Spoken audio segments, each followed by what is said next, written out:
Just give it a minute so it can start transmitting. Okay, buenos días. Good morning. No, yo soy Ricardo Faguaga. I'm Ricardo Faguaga. No, I'm the chair of the Social Media Task Force of the World Council of Anthropological Associations. It's a pleasure to be here with two wonderful scholars. No, and this is one of many conversations, interviews that we will have, previous the International IUAES Congress that will be held in November of this year. So this very first, like the second series of these conversations, the first ones were in Spanish, and we focus on local problems, environmental problems, and we invited activists and scholars from Mexico to talk about, issues that were happening in the Yucatan Peninsula, Mexico. Now we're expanding and talking about different topics related to the Congress. That its main topic is heritages, global interconnections in a possible world, and we will be talking about different issues in the next 3 months. So it is my pleasure to introduce you Hannah Turner and Sowparnika Balaswaminathan. Sorry, I'm very sorry if I'm pronouncing it wrongly. So I'm going to introduce both our speakers. We're going to have like a conversation. We're all friends here, and especially we want to focus on the research of Hannah and Sowparnika because they're specialists specifically in classifying cultural data and material culture. And we're going to focus in world anthropologies. I pick up this topic especially because I'm very interested, in the history of how we classify ethnographic data, especially in Mexico. But I want to, or the idea is to, to expand our knowledge to different regions of the world and how in different world anthropologies we're discussing specifically these topics that, they're not, well, what I think is like we need to learn how we used to classify things and how now we can broaden our understanding and specifically, how we should reclassify our cultural data in a world that is interconnected at this point. So it is my pleasure to introduce Hannah Turner. She's an assistant professor in the School of Information at the University of British Columbia, where she researches the connection between cultural heritage and media technologies. Her recent book, Cataloging Culture, looks at how colonial ideologies prevail in museum bureaucracies. And it's also my pleasure to introduce you Sowparnika Balaswaminathan. And she is the Peter Buck postdoctoral fellow at the Smithsonian National Museum of Natural History. Her research interests include heritage nationalism, caste and labor, and aesthetic knowledge, and her current project is on the intimate politics of Cold War collections. She will be joining, congratulations, the Religions and Cultures Department at Concordia University in Montreal as an assistant professor in fall 2021. So welcome, thank you for being here. It is a pleasure to having these young scholars, extraordinary, and also that they have very interesting, very new ideas of how we should catalog cultural data. So shall we start? There we go. I'm sorry, I was just doing something with my screen. There we go. So, well, we organized the conversation in different, questions, and I asked Hannah and Sowparnika to, try to, not answer them, to discuss about them. They have different views and, of course, different experience from different regions of the world. So I'm going to start with our first question. It's like, why we need to rethink, decolonize how we catalog or organize past and present cultural, ethnographic data and material culture. So please, jump in with the question. Let's start the discussion. Well, Thank you, Ricardo. Firstly, I'd like to say thank you for calling me young, like a young scholar. That made me feel really good. Yeah, so I think it's such an important question. And one thing I just wanted to contextualize is a bit of my work, partly because I'm in this information studies discipline, which maybe not everybody knows exactly what kind of work and research scholars in this field conduct and why I was drawn to it as someone who has like a major in anthropology and wanted to be an archaeologist.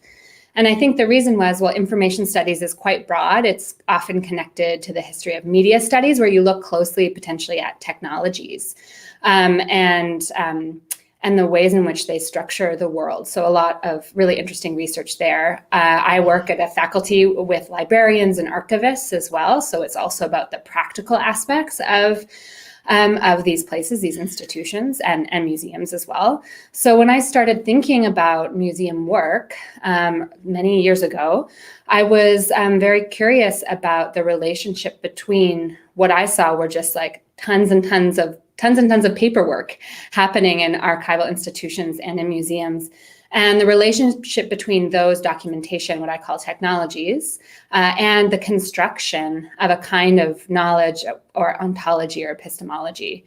And I was curious because I had seen museum authority replicated over and over and over again in really mundane ways. Like, I grew up going, as a white settler on Musqueam territory, going up to museums and really believing the things that I read in those institutions.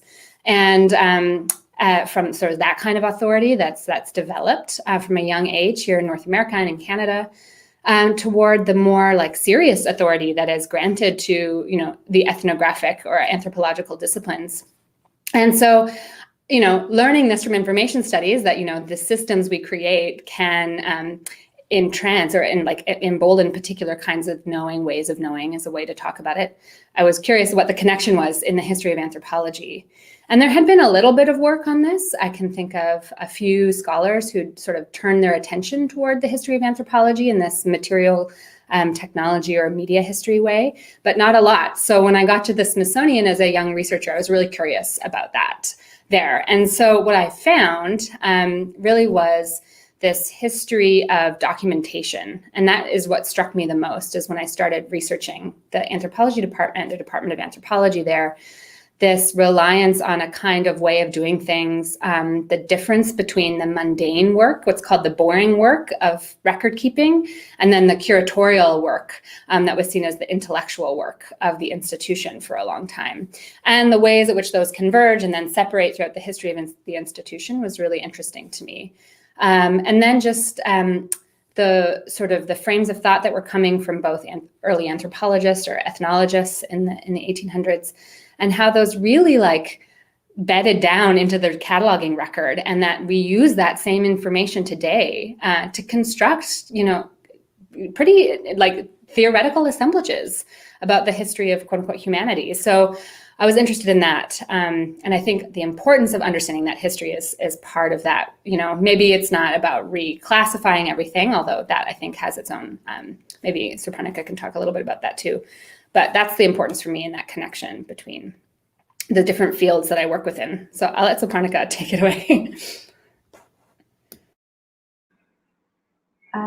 Thank you, Hannah. And thank you, Ricardo. And thank you, IUAES, for having this panel and for inviting me aboard. So to start with, I just want to clarify, because we use this term decolonize a lot. Following Tuck and Yang's paper, Eve Tuck and Wayne Yang, decolonization is not a metaphor, where they talk about how using decolonization as a metaphor minimizes distances or invalidates the actual meaning of the word, which is the restoration of indigenous land and ways of life to Native communities. And so, because the work that I do is mostly in a post-colonial context, I work in South India, and as an immigrant settler in the Americas, I want to clarify that a lot of the work I do is anti-colonial rather than decolonial. However, I do think the use of the word decolonial makes sense in a museum setting, especially when it does the work of unsettling categories, because that leads to repatriation and collaborative community work, or in fact, unsettling requires collaborative community work. To go on to my intervention in rethinking categories, my dissertation work started off being about a community of artisans in South India who make religious sculptures. But then these sculptures occupy a lot of different categories in India. They are considered to be handicrafts, they are considered to be religious icons, and they're also considered to be museum objects. And I started becoming interested in how these sometimes contradictory labels came to be associated with this one type of object. And that's when I started looking more into the museums and the heritage industrial complex in India. And one of the things that has been noticed in a lot of the post-colonial contexts, especially British post-colonial contexts, is how many of the infrastructural and ideological work that was done by the British Empire continued on in form, if not in function or orientation, after the independence of a lot of these countries. So the museum, for example, was something that started off during the British Empire, and it was one of the many techniques used by the empire to collate information about the land that they wanted to rule and extract value from. But then when India got its independence, the leaders of this new country wanted to establish the nation in terms of its pre-colonial existence with an eye towards the future. And they wanted to do this using a lot of institutions, including the museum. And by establishing this kind of a pure and continuous history, they can tell that the nation is, old, continuous, valuable, legitimate, and real. And the museum, in its pedagogical function, is also able to make citizens cognizant of how and why they belong. The problem, of course, is that kind of just using these infrastructures and categories without really questioning how they came to be puts these institutions into this sort of epistemic stronghold that they are not able to break out of. For example, one of the things that I noticed was the Chennai Government Museum. So it's the Government Museum in the city of Chennai, which is one of my field sites. It contains these bronzes that I focus on in my dissertation in the archaeology department, even though they're considered to be art objects and they're considered to be religious objects. So this makes disciplinary sense because these bronzes are of the medieval period usually, and they were discovered through excavation. However, because there are no labels or narrative signage that contextualizes it as a continuing artistic tradition, its emplacement in archaeology basically calcifies it as a thing of the past. Furthermore, because artisans in traditional South Asian arts do not sign their work most of the time, the bronzes become associated with their function rather than their production. And the living artisan community who consider these bronzes to be the creation of their ancestors. So these are not intentional erasures on part of the museum, but they are the consequence of the inherited categories and the museum practices that were used to organize artifacts. The Government Museum in Chennai was a colonial institution that was begun by the British in 1851 with a focus on geology and archaeology. And the logics of these forms still continue to rule the organization of the museum. So the question of why we need to decolonize material culture, I think in one way it's very simple. It's because we are scientists and social scientists. And what that means is that we want to approach what we study with a rigorous method, a contextualized understanding, and an eye towards the social good. That is ethical science. And that means it is important to exercise critical judgment in the methods and categories we use, especially when the time period when a lot of museum collections were collated was during the colonial era. So we want to be vigilant about these inherited categories so that we do not reify and repeat the harm that's been done to a lot of communities because of these sorts of colonial categorizations. Anthropology also, is a discipline that was born out of colonialism. So I think that also behooves us to kind of, keep this in mind when we ourselves do our classificatory work. And yeah, lastly, I think we need to think about how museums are part of the real world. And a lot of what's happening in the real world is also connected to what is happening in the museum and what is being demonstrated in the museum, right? So that the museums in the UK are an ode to its colonial past, and the exhibits valorize the British Empire rather than contextualize it, is inseparable from the toppling of the statues of historical figures like the slave trader Edward Colston as part of the BLM protest last year, as well as the recent report prepared by the Commission on Race and Ethnic Disparities, which declared that the UK is free of institutional racism and any prejudice against minorities. Yeah, that I think answers the question in a pretty lengthy manner, and I'll sign over to Ricardo for the next question. Thank you. A lot of ideas, a lot of topics to think about. Because now that you mentioned the anticolonial, not only to decolonize, for example, and that's what this is about, talking about topics. Because, for example, in Mexico, we don't have what you mentioned, for example, let's say anti-colonial. I'm going to say something different, but like we're now used to use the word, let's decolonize this or let's decolonize that, reading specific authors. But at some point, for example, we're not discussing, for example, what it is discussion, how much can we, separate from, a learned, well-established history of anthropology, for example. I remember that I made a comment last year or 2 years ago about, for example, the history of anthropology. But I'm thinking, of course, about Mexican anthropology, probably Central America, that I don't know very well. And what I said in that comment, I was asked to write a comment about nationalism and anthropology. It was specifically because we learned, well, for me, it was like 20-something years ago when I was learning anthropology and we were learning about the history of anthropology. It was like, like these, very well-known white European or American, figures, like, you need to read this. And well, recently in the last years, you start thinking, or I have started thinking about, for example, like how are we understanding our histories of anthropology? But because they are very differential, and especially how are we, you mentioned the word reifying, but what I mean is like thinking, for example, what is a classic?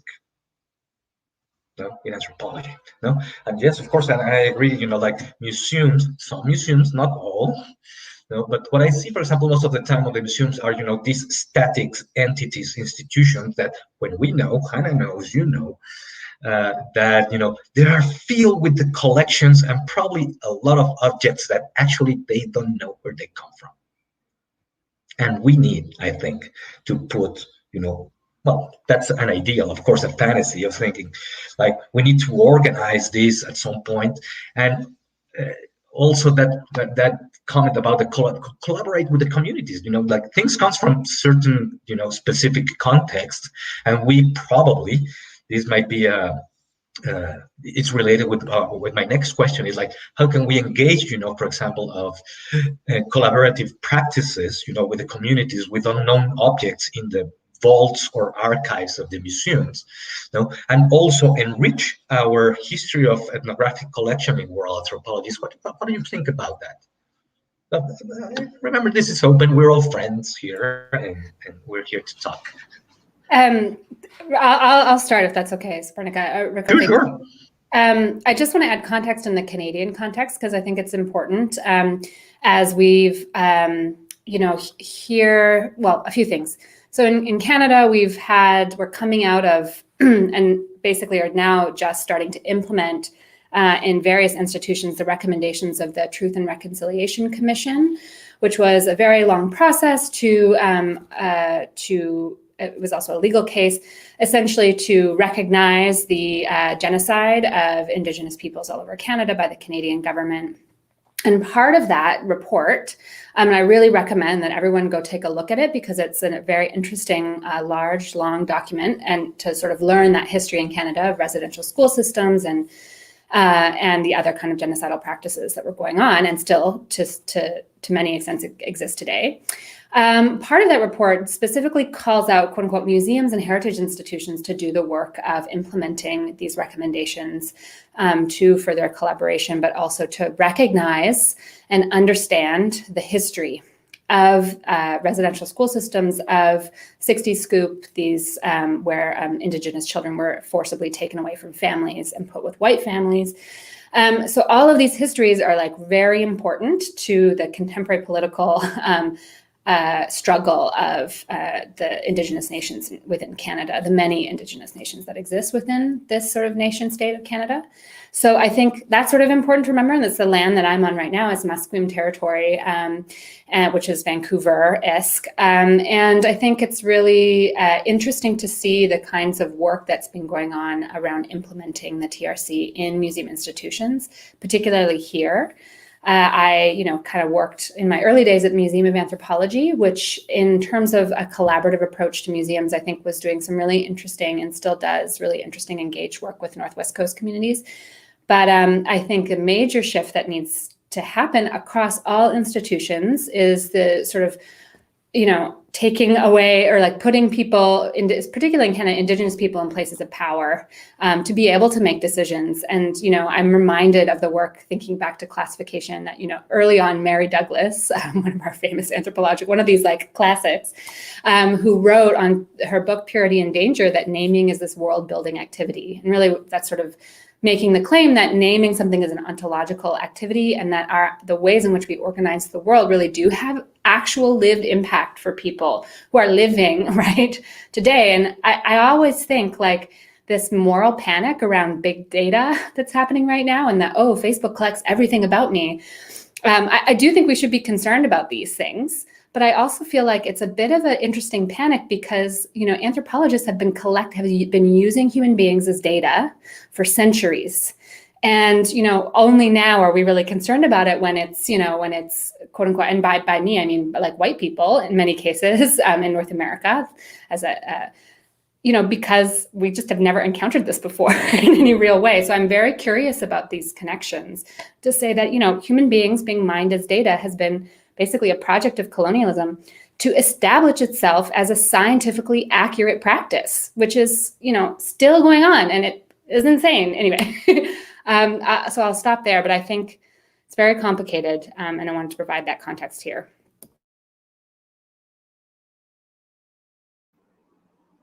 Great, thank you, Hannah.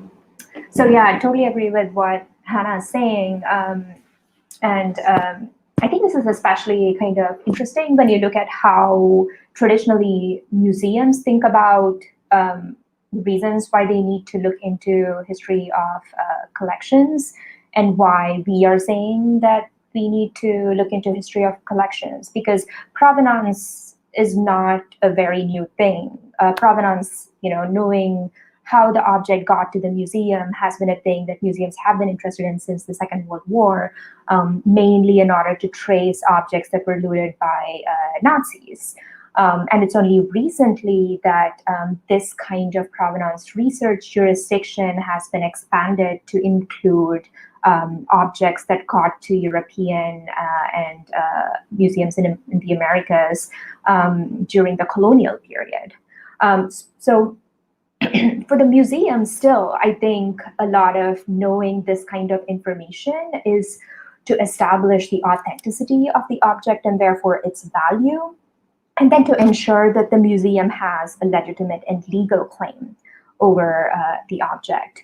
So this little anecdote doesn't really have to do with communities, but it's something that I've come across in my research with Hindu religious objects that get smuggled out of the country from temples and private collections, because India forbids the export of antiquities.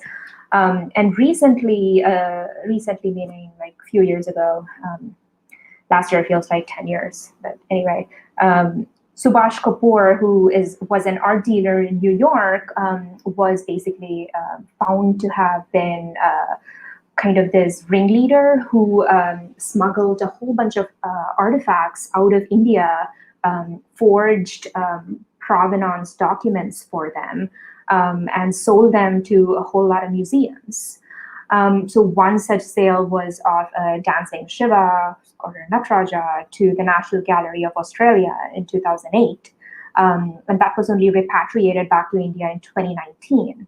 And Kapoor had provided the museum with a provenance that stated that he'd bought it from somebody in DC in 2004. And he'd also got the art loss register to certify the bronze as not being in its database. So the art loss register, and this is a weird thing, the art loss register is a private database of stolen objects, but it is user driven. So you need to kind of go in there and say, oh, by the way, this object is missing. And you also need to pay a fee to get something registered, right? And these two things were considered to be sufficient provenance information by the museum. And it really took investigations from the Indian police and private investigators who basically started off with the temple, where suddenly somebody realized that objects were missing, that statues were missing, and they started to look for them. And that's how they really, got to know that these objects have ended up in the NGA. So in this case, at the per functionary level, the illegality of antique smuggling is hindered by provenance research. But it also exposes the extractive patterns between the former colonizer and colonized worlds. So knowing the history of collection, especially ethnographic, is significant in terms of understanding how the museum is actually saturated with politics and affect. So another thing I want to kind of connect to this is the current research that I'm doing, which is about the 1950s and the 60s, so basically the Cold War era, when the Smithsonian National Museum of Natural History undertook an exhibits modernization program and decided to transform the sort of like diorama-based cultural exhibits into a more object and narrative-based presentation, which was oriented towards geocultural regions. And these artifacts were mostly collected during this period. But what I'd like to kind of propose here is that, when you look at a cultural object, your immediate association is, the culture that it comes from. But when you look at the history of how the object gets to the museum, you kind of see that it can represent a whole lot more. So the one collection that I've been looking at extensively is the Tibetan collection in the Natural History Museum, which was acquired by a curator at the Smithsonian through the efforts of this nonprofit called the New Delhi Charity Go Down Society, which was a philanthropic organization that was supporting Tibetan refugees who had been displaced by the Chinese occupation of Tibet and the abolition of its government in 1959. So the Go Down Society would purchase possessions of the refugees that were considered to be of value and sell them in the arts and antiquities market. And this revenue was used to provide more support for the refugees.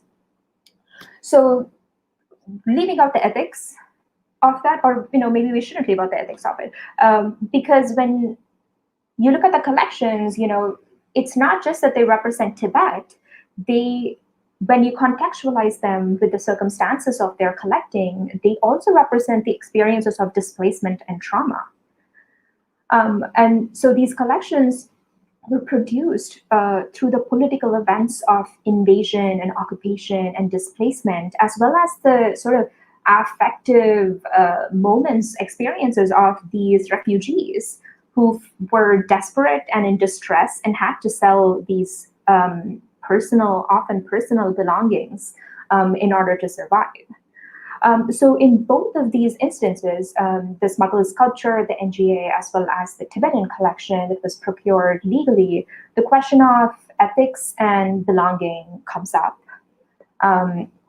And I think the context of how these collections comes to the museum allows us to challenge ourselves in how we think about representations, as well as the categories that we slot these collections in.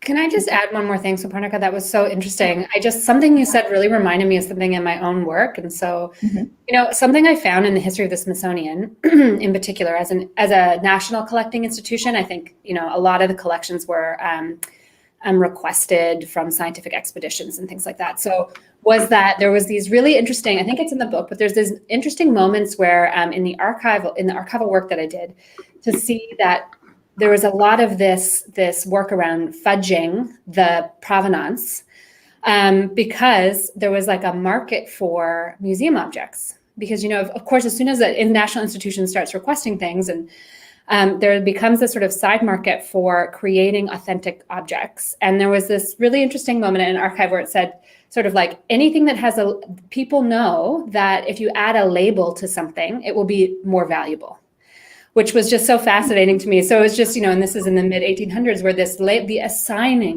assigning of a label, right, made it cognizant within this other system. It made it become something else, a museum object, as opposed to something, else that people use maybe every day. So I found that really is sort of an interesting moment of connection. These are old, right? These are old practices. They come from within the same sort of epistemology, I guess I should say. The other thing was to think about provenance in the case of repatriation, because I think we should talk about it a little bit, just because of what's going on, obviously, internationally with the European museums and the return of the Benin bronzes, for example, and some other work that's been going on. And the history of the Native American Graves Protection and Repatriation Act, NAGPRA, in the United States, which has some effect in Canada in some ways as well, although we don't have similar legislation. And I'm thinking of the book by Margaret Bruchac, and she looks at, called Savage Kin, where she looks at this history of the collaborations between early anthropologists and sort of indigenous informants, and this complicated relationship. And she sort of brings to the fore voices of women, in particular indigenous women who were working in those spaces. But one of the things she sort of notes about NAGPRA, which for those of you who don't know, NAGPRA relies on categories. I mean, it really does specify particular kinds of objects that can be returned. And obviously it does this because it's a law, and so you have to, define things within the law. And I think it's been very useful, but there's been a lot of talk about this, because those categories are predefined by what, right? By this exact history that you're talking about, Sowparnika. And so it becomes this recursive system where in the case of North America, and indigenous activists and communities who want their objects back are forced to participate in this sort of reconfirming cycle of like, oh, is this a religious object? Well, if I argue that it is, then it will come back to the community and things like that. And I think it's very, that's the zoom out that we need to be looking at, is that cycle, and that the ways in which categories enforce those kinds of political realities, I think is really interesting. So that's not a criticism of anything necessarily. It's just to say that, yeah, this is another example of how that system works. And then provenance, in terms of doing provenance research, just from I work with, a lot of collections managers, and I've been talking to a lot of the people who do the work, right? The actual everyday work of looking at objects, writing about them, working with communities, bringing them into the collections. And, there's not a lot of funding for provenance research in museums in the same way. And I think in Europe, we're seeing, to some extent, some focus on provenance, particularly to establish what happened in that moment from, for example, the Benin bronzes were extracted and stolen, and what happened in those moments to be able to make the claim to return them back. Of course, it's still functioning within that system, but I do think there is a real, at least for now, a practical purpose, to work on trying to understand what really happened to the extent we can, and using that as leverage to be able to return, or at least I see that happening.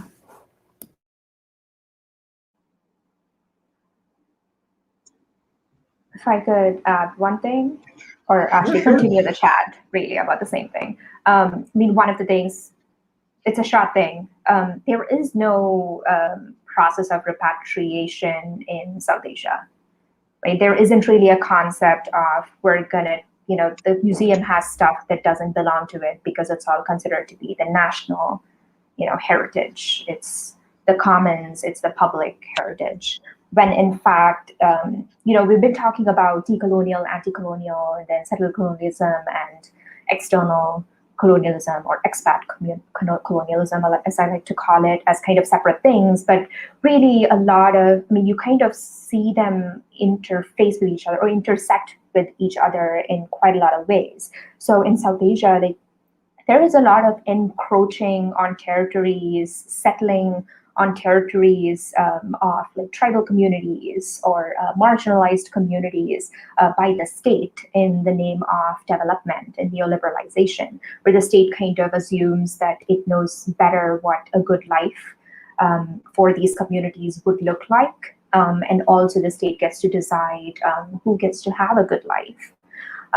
So there is not even kind of this this category of settler colonialism as something that is discussed in some of the post-colonial contexts, because everybody gets kind of subsumed under this brownness or whatever color that's been ascribed to them. And so there isn't really, seen to be the very, very powerful hierarchies that continue to exist in a lot of these societies.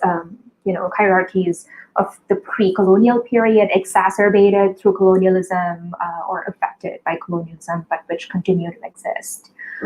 The second thing I wanted to bring up, I don't know, Hannah, if you want to bring this up in a future point, but I remember us talking about the recent debacle at the SAA, and I wanted to know if you wanted to kind of talk more about that. I mean, I'll just introduce what I know about it. So the SAA, for those, maybe you all know, Society for American Archaeology. I think there was, I have to be honest, I saw this come up on Twitter. I don't know about you, Sowparnika, but that's where I sort of found out. There was a panel organized, and on the panel, one of the papers, so not the whole panel, it looked like there was two great papers, and then another paper by, I don't know if I want to do lip service to their names, but there was a paper that was basically an anti-repatriation paper, and it's done by these two scholars who've been making the case against repatriation because science is so amazing.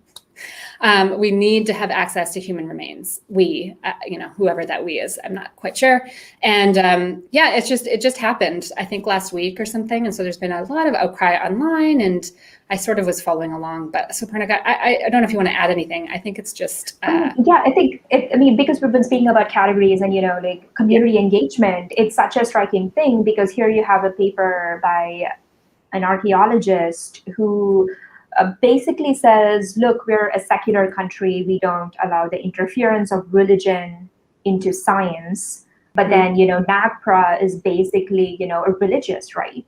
It's this community who are exercising their religion and saying that, that's the epistemic kind of justification that they're using in order to say that they get to have a say in, what happens to mortuary remains. Yeah, it's so crazy to me, because that argument that, that religious, obviously NAGPRA was written because of religious freedom laws. So that is why they use that language to be able to return, right? So we all know that sort of history.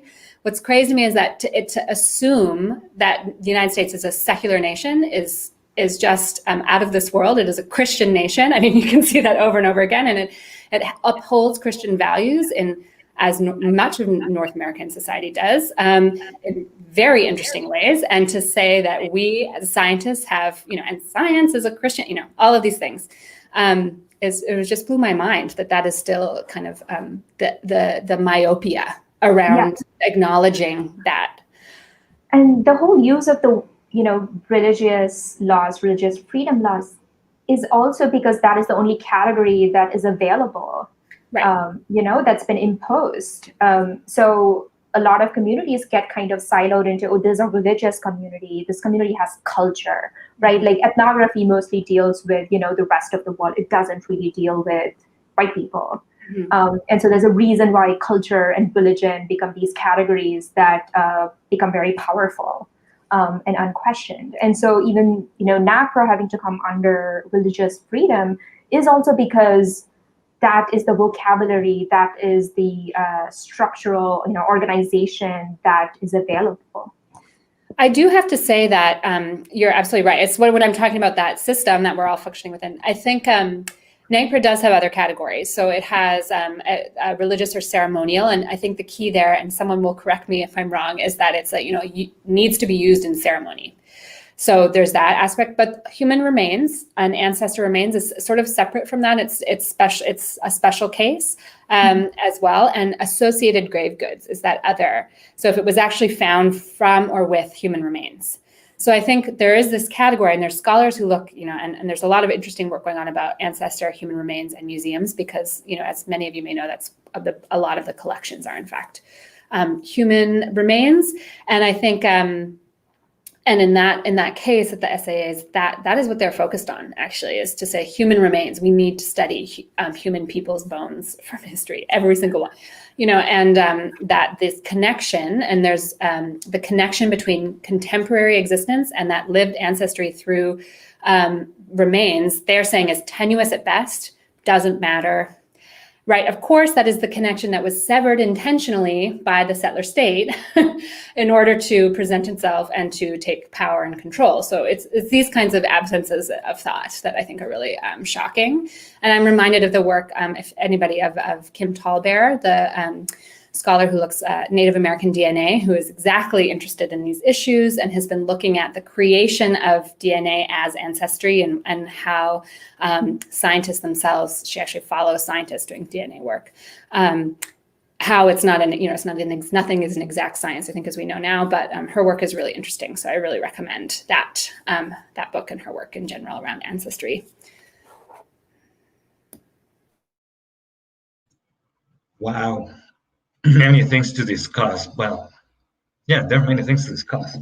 Well, just for those who are listening, I recommend Lizzie Waits. She's a science journalist who has been following the SAA scandal, as she mentions in the conference. Now she has, and I'm going to quote her from a tweet, that this is the fourth or third piece about it. Well, so I recommend Lizzie, actually. By the way, Lizzie lives here in Mexico, and she's a correspondent for Science Magazine, and she's a wonderful journalist, covering a lot of things about archaeology, especially about the Mesoamerican region. But before moving on, because there's a lot of issues that I hope that we can, talk or discuss, because sometimes we think, for example, that museums are things that are very, recent. And yes, as an institution might be, at least here in, I'm thinking about Mexico or Latin America. But for example, Hannah was mentioning, yes, I'm making my notes, I love my notes. It was no, it's here. No, it's the thing that, for example, that something that we have learned is like about the categories or classifying data. Like most of nation states, at least in the 18th century, they were trying to classify, everyone in their territory. I'm not even talking about a nation. So I'm thinking, for example, the statistical projects in France, that at some point, yes, they were counting cows, or they were counting people, or they were counting trees. But at the same time, they were trying to gather, like numerical information about whatever it is happening in that region. And something similar happened in Latin America, or at least Mexico, where, the early national governments of 19th century, for example, they asked local governments to fill up some, to answer some questions about, we might understand that like local heritage. So that's kind of interesting, so they were trying to fill up with information, sometimes with objects. Weird things that they were mentioning, for example, like a goat that, could walk, kind of in some ways, or mostly are, for example, manuscripts that they were asking.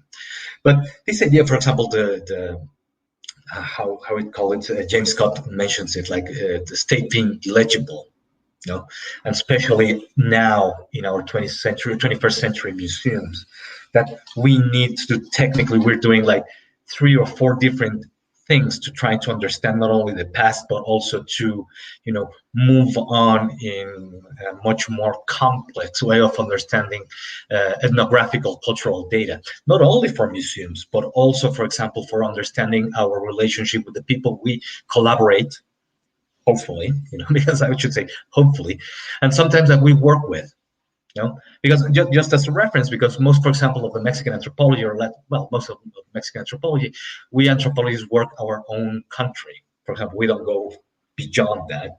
So as far as we know, it's like, it's kind of like familiar, or, it's kind of saying like, yes, I know this region, because I did tourism there when I was a child, or 10 years later I returned. But it's something completely different.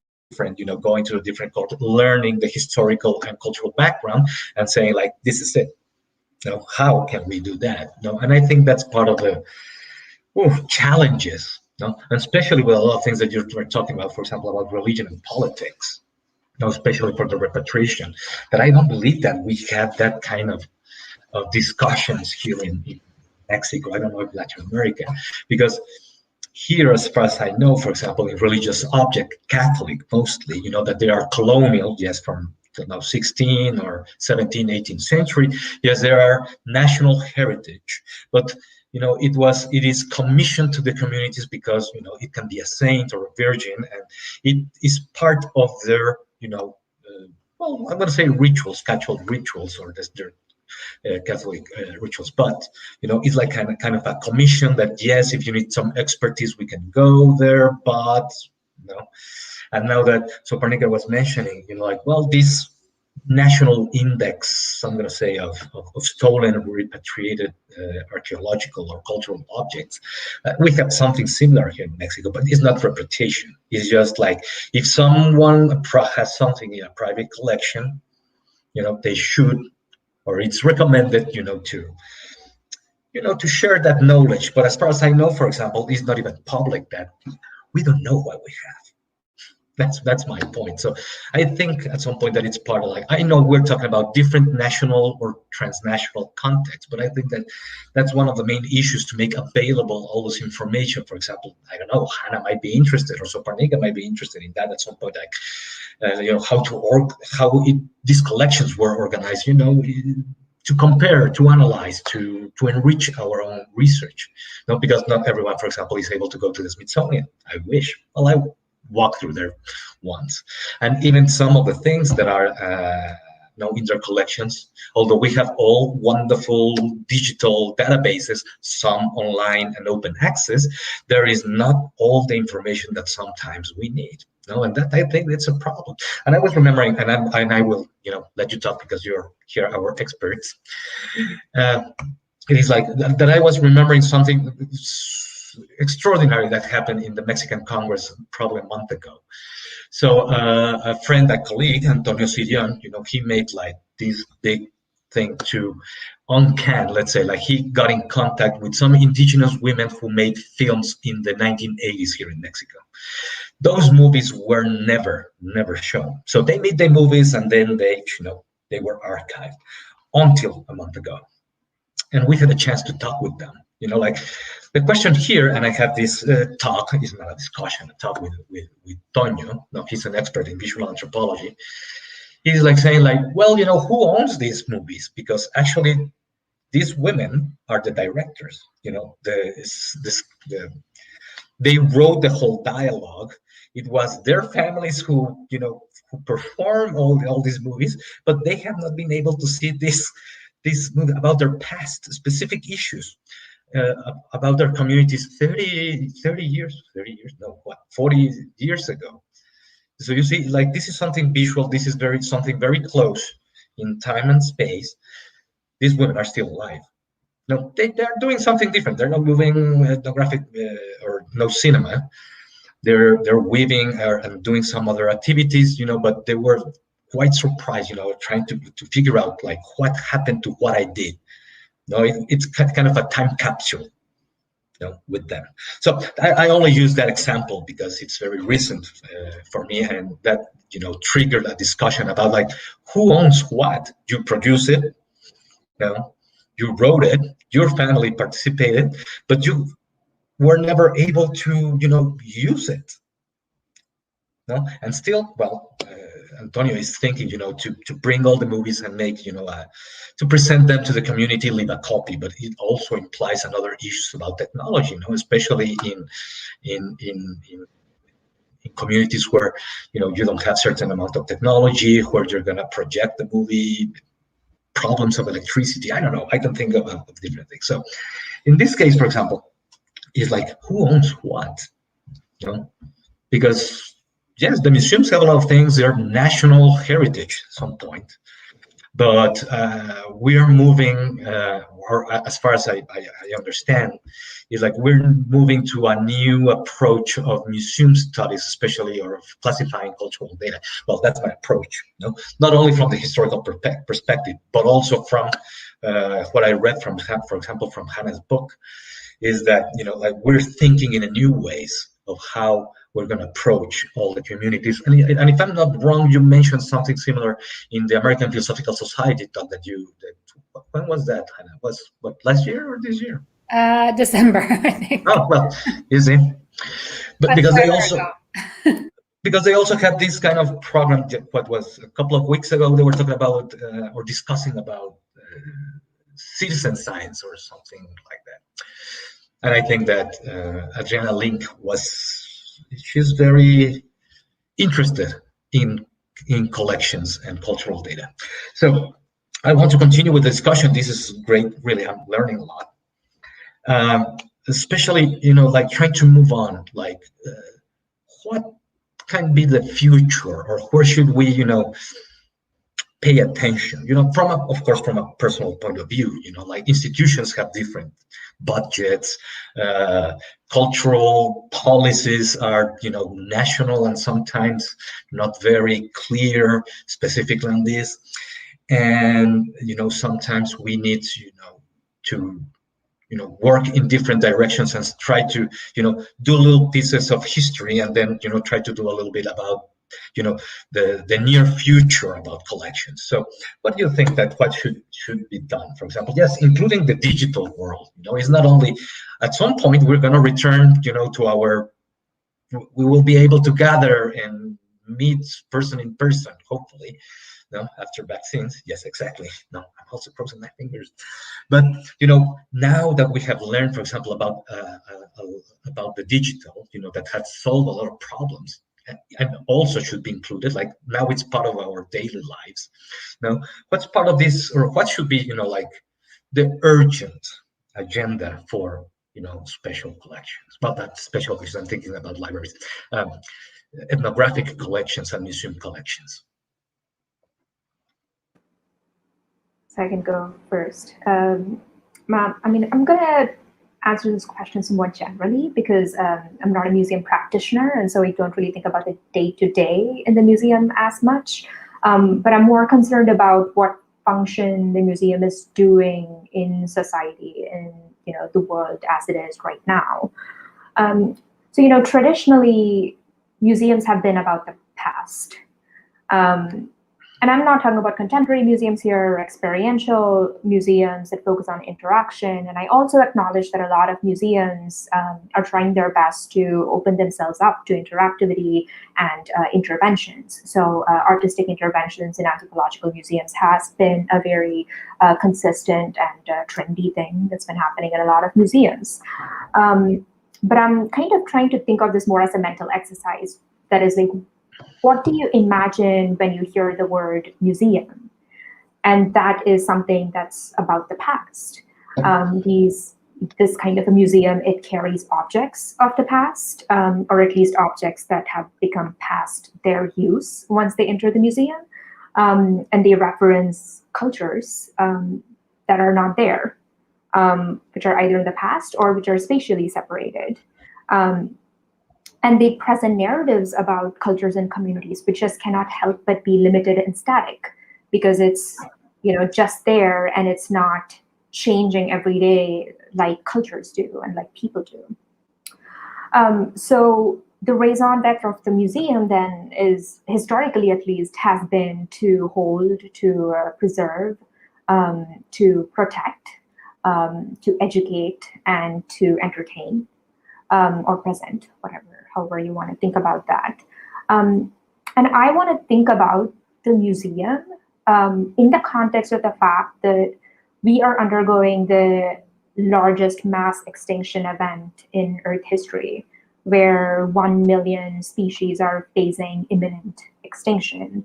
We're already undergoing extreme weather conditions, climate crisis, rising sea levels. And this past year of the pandemic has demonstrated that basically everything is actually just chaos and violence and uncertainty. And we've just been able to put a very nice sheen over it that, allows those of us with privilege to not look at how things actually are. So, transposing the museum against these cultural ecological truths, we really have to question the way in which we think about time and history and possessions and relations. So one of the critiques I have about museums, and this might also connect with the question that you asked earlier, Ricardo, about who owns these things, and that is that the way museums operate in holding objects as things that they possess, it's a very capitalistic system of ownership. It's a very capitalistic relationship. So even if it's a government museum where the objects are just being held there but are considered to be the common heritage of the people, if you look at how that actually operates, these objects are held in a physical space with regulated access. They are protected with security, technological, human, and legal, often violent. And they're mostly hidden from view, considering 90% of collections are not exhibited. I think the percentage is probably more than that. Furthermore, you think about the barriers to entry that people of color and first-generation museum professionals face in entering the field of museums and curation. And what this means is that knowledge production rests in the hands of the few, right? So I want to kind of think about the uncertain future that we have and say that maybe we can't really afford to have museums as these pristine time capsules where we're just, holding them for a future generation that might not actually exist. And so we need to really center relationality, and we need to rethink about our relationship with objects and with each other and with institutions. And this is why I think collaborative and long-term relationships with communities, between communities and museums, is the urgent need of the hour, as against the hierarchical relationship that has existed for, as well as the sort of singular approach to curation that we'd had. And as an intellectual exercise, I've often wondered if we should think about the museum as an infrastructure of care. Because the museum, it's already considered as an essential component of the cultural heritage industry, and any major city and many towns and rural centers to contain museums. They are visible when you notice them, but otherwise they're around, and they provide a place for seeking leisure or school outings. And most of them are slow to change. And in the global South, they might not get the funding they need to keep themselves in good health, but nobody is ever going to consider them as dispensable. And that's kind of like how you think of infrastructure. They're like kind of there, they're always there, and they're the undergirdings of society. They're embedded in a place, and they speak to the mechanisms of power, privilege, and ideology. But the main function of infrastructure, and I'm referencing Brian Larkin here, is to facilitate the flow of goods, people, and ideas. And I think the museums of the future can embrace their role as facilitators of flows between people, things, and narratives. And this requires a serious investment in forming long-term relationships in unsettling categories. And I think both of these will lead to some anti-colonial and decolonial processes, so that the museum can diffuse some of the power that it has through the holding of these objects and through the barrier it erects towards access to these objects. And this will cause a lot of discomfort. But I'm drawing from Wayne Modest, who said that, discomfort in the museum can be productive. And irrespective of whether this is seen as, idealistic or destructive, I think that it is an imperative considering the apocalyptic times that we're living in right now. Thank you, Sowparnika. Everything is chaos is what I'm going to take away from what you said. I just want to what I think I'll do, you talk so brilliantly about these big global issues, particularly around climate crisis. So I'm just going to tie it down to incredibly local, because I think for me, one of the things, and practical in the sense and where I am actually currently now. So for me, I think, these are local issues in some ways too, in that, I have at least come to think about a practice of care, hopefully in the future in my career, as being something very embedded in the community in which I live, and the connection between the politics of my city, of my, province, country, as being intimately tied to these issues. So I think a few things for me, and that's in Canada and Vancouver. The first thing is land back. We cannot renegotiate any of these issues unless we give Indigenous some sovereignty over the land. And I think that's really important. And it's not impossible. There are lots of people working very hard on these determinations and winning, and fighting in court to obtain rights and sovereignty over the actual land that we are talking about when we talk about the climate crisis. And land here is, broad as well, including the biosphere as well. So that's the first thing. And if anybody in Canada is listening, you can take action in a number of ways to give land, to work on land back. And the hashtag is land back as well. So museums, I think, and when we speak about museums, we're talking about people. We are talking about the directors, the collections managers, the curators, the academics, the volunteers, the docents who work in these places. And guess what? You're a political activist if you don't know it, because you are enacting politics in your very being every day.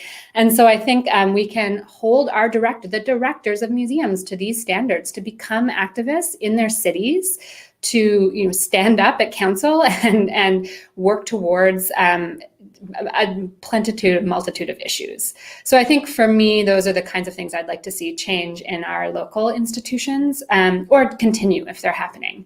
And we are seeing some flux, I think, in North America around this, in particular around the Black Lives Matter movement and the new directors I'm seeing. I think of Lonnie Bunch at Smithsonian and his recent statement on the George Floyd case. And so I'm thinking these are important moments I think we can all recognize, these individuals, because subsuming everyone within an institution is not helpful. In fact, it elides the responsibility and it puts responsibility onto things that I talk about, like technologies and practices and structures, when in fact, I think there are individuals. So I just wanted to nail that down. I guess that's all I'll really say. I just want to highlight the work, something I was doing recently, I'm thinking through within my current practice, which has kind of shifted towards the super future, I guess, because I'm working with an artist named Jad Kuju, or Megan O'Brien, whose work is about weaving from her community, Haida Kwakwak. She works in Ravenstail, Naxin weaving. And as a practitioner, I'll just sort of quickly talk about the project, but her weaving is called Sky Blanket, her most recent sort of large piece, and it was on display in a number of institutions, traveling on exhibit through Border X, curated by Jamie Isaac at the Winnipeg Art Gallery. And she came to a point where she was like, I need this robe back in my community to be danced for a number of reasons, but I'd like to keep it on display.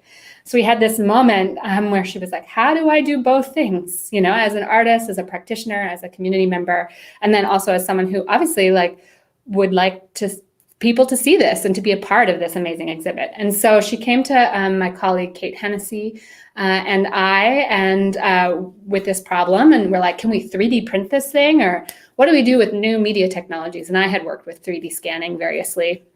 out of interest. And so we came up with a sort of mediated, what we call like a remediated version of it, which is essentially we did photogrammetry with a wonderful photographer, Reese Muntean, and we sort of made it into, with the help of Conrad Sly, here I'm just name dropping our collaborators, and into this sort of media piece called Wrapped in the Cloud. So I recommend you can go ahead and Google it, but it's something we've been really struggling with is all of these issues like, okay, ownership. We need to be careful in the way we talk about Megan's work, right? And Jad Kuju, and we need to be careful in the way we name it. And we will make mistakes. I am constantly making mistakes. And I think that's an important part of that care process, and toward thinking about this digital piece and how it lives online now, really, primarily. And so we're just in the middle of figuring it all out. But it's been very interesting to see the conversations happen around it, especially because in COVID, obviously, going somewhere and installing something and setting it up like in person has become impossible, or was impossible for much of the year. And so we have this digital piece of Megan's Sky Blanket that has been, displayed online now in this really interesting way. So that's something I think a lot about these days, or have been at least. So I'll just stop there. Wow, thank you both. Well, although I like the apocalypse part. Now I like all the parts, but yeah, not that everything is going to hell. Hopefully not. Well, we're almost on the hour, but I would like to take an opportunity that if someone who is listening to us or seeing us, hearing us, if wants to ask a question, this is a topic that should be, we need more time to discuss the local scenarios, the national scenarios, and the different, not only the analog, let's say, technologies, the digital technologies that just Hannah mentioned. Something came to my mind, a friend, a colleague, Hannah Alpert Abrams, she has some interesting discussions about, for example, surrogates, digital surrogates for Mexican manuscripts, especially for the communities. It's quite interesting. It's not the same as, for example, something, for example, much more, I'm going to say, textile or tactile. Well, anyway, that's me. But so many things to discuss for the future.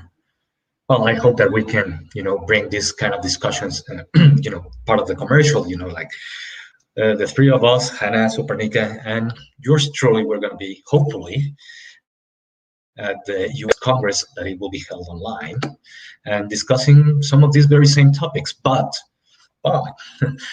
with much more time and hopefully with much more perspectives from different other countries. Of course, bringing the experiences, and hopefully we can, continue this discussion. That's not a lot of people are interested. I believe, not only us, but invite especially some other colleagues that sometimes we think and when backstage before we started, Sowparnika and Hannah, we were talking about these categories, like not thinking like, oh, this person should be doing this. Like now it's time, to start different approaches, and especially, sharing the knowledge, to make things much more easier, and especially, to talk with our, collaborators, people who we think, or some people think that they don't have the expertise, but actually they're extremely involved, are activists about their own culture, not only locally, but also regionally. So, well, I invite everyone to, as I like the phrase, to start thinking very hard about these topics. Well, of course, Hannah and Sowparnika already think about this all the time, but especially me, that I learned a lot of things. I made a lot of notes, and especially to pay attention to certain issues, especially about not only thinking about the museum as a, sometimes we see the museum like, like an entity who is, frozen in time, like kind of a stuffed animal, but now trying to see much more as something much more flexible, and probably, I don't know, it is like have access to all the little spaces, with the collections, the data, the libraries, the archives, the manuscripts, weird things that very few people know. I know specialists know about it. We used to live in those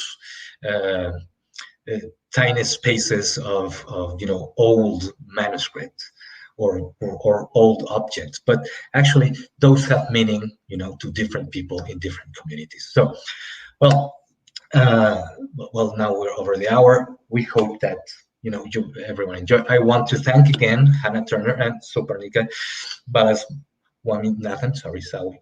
No, I'm trying. I want to thank them because this is, a topic that should be discussed, like in every country political agenda. But that's my own thought, especially not only in the culture, but should be in the middle of everything, because that's kind of the things that concerns everyone, not only citizens, and especially the younger generations. That they will probably enjoy, or maybe not, all this information. So if you want to have some closing remarks or something, or some ideas, please. Just to say thank you. Thank you so much. And for the Congress, IUAES, this is my first live broadcast, so it's been such a pleasure to talk with you. And Sowparnika, we haven't had this much time to chat about this ever, so it's been so nice. It's been great. Yeah, thank you for having me. And I wish everything was, settled so that we could actually be in Yucatan in November. That would have been nice, but virtually would be pretty good. Well, thank you. Yes. Well, those who don't know, Sowparnika is a very, she has well, we both, because we have friends now in the peninsula, and also we know that the food is extraordinary and the weather. So we wish we could have this Congress. It's time for me to make a very short commercial about the Congress. I will do it in Spanish and in English. So the Congress is in full speed. So right now, the academic committee is evaluating all the panels and all the proposals, and the announcement results will be on May 15. Now, for all the people who are listening and would like to participate, this is an online Congress, and yes, the topic is about heritages, global interconnections in a possible world, but because it's the IUAES Congress, all topics are welcome. So the call for papers will open on May 16 and will close on June 30. And there will be some grants, that I really like that proposal. There will be grants for, for taking care of children during the Congress, or to improve the internet connection to those people who actually needs it. So the information will be available on the internet webpage of the Congress.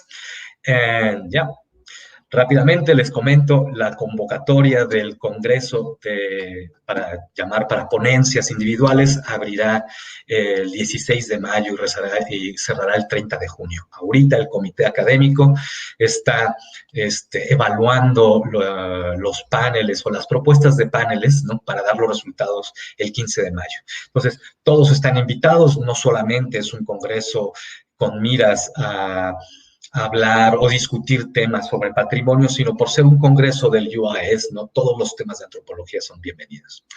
Thank you. So that was my commercial. Well, for those who are seeing us, we're going to close our broadcast. We're going to stay here a little bit in the backstage, for the gossip.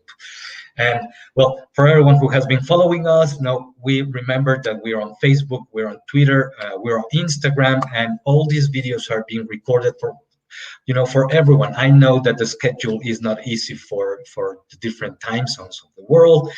So we're trying to fit,